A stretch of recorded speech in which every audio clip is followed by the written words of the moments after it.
संसद भवनाबाहेर विरोधकांची सध्या निदर्शनं सुरू आहेत। सोनिया गांधी, मल्लिकार्जुन खरगे, प्रियंका गांधी या सगळ्या निदर्शनांमध्ये अग्रणी दिसतायत।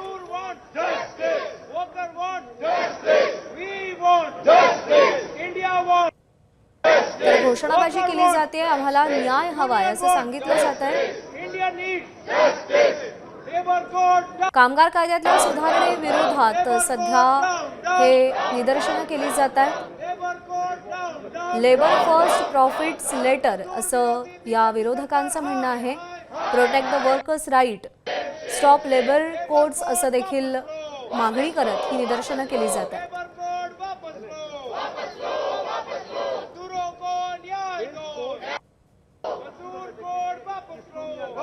कामगार कायद्याविरोधात, कामगार कायद्यातल्या सुधारणांविरोधात विरोधी पक्षांकडून ही निदर्शनं केली जात आहेत। सोमेश कोलगे आपल्याला अधिक अपडेट देतील। सोमेश, काय म्हणणं आहे विरोधकांचं आणि कोणत्या तरतुदींना विरोध आहे? नवीन कामगार कायदे हे नोटिफाय झाले आणि त्यानंतर आता विरोधी पक्षांकडून अशा प्रकारे कामगार कायद्यांच्या अंमलबजावणीच्या विरोधामध्ये आंदोलन केलं जात आहे। विशेष म्हणजे या संपूर्ण नव्या कामगार कायद्यांमध्ये सरकारच्या म्हणण्याप्रमाणे त्यांनी खूप मोठ्या प्रमाणावर अनेक जे वेगवेगळे क्लिष्ट आणि जुने कालबाह्य झालेले कायदे होते त्या सर्वांचे एकत्रित करून त्यांना कालसुसंगत करण्याचा प्रयत्न केला आणि जवळपास 64 कामगार कायदे हे 4 कायद्यांमध्ये एकत्र संकलित करून त्याची एक संहिता तयार करण्यात आलेली आहे।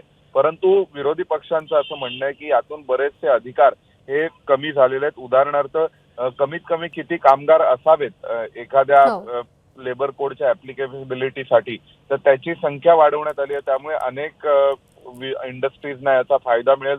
त्यासोबतच अनेक मोठ्या प्रमाणावरती पीएफचं कॉन्ट्रीब्युशन वाढवण्यात आलेलं आहे, तर त्यामुळे इन अँड सॅलरीजवर त्याचा परिणाम होईल असे काही आक्षेपार्ह आणि याच मुद्द्यांवरून सध्या विरोधकांची निदर्शनं सध्या संसद भवनाबाहेर सुरू आहेत। सोमेश, धन्यवाद दिलेल्या सगळ्या सविस्तर अपडेटसाठी। एबीपी माझा, उघडा डोळे बघा नीट।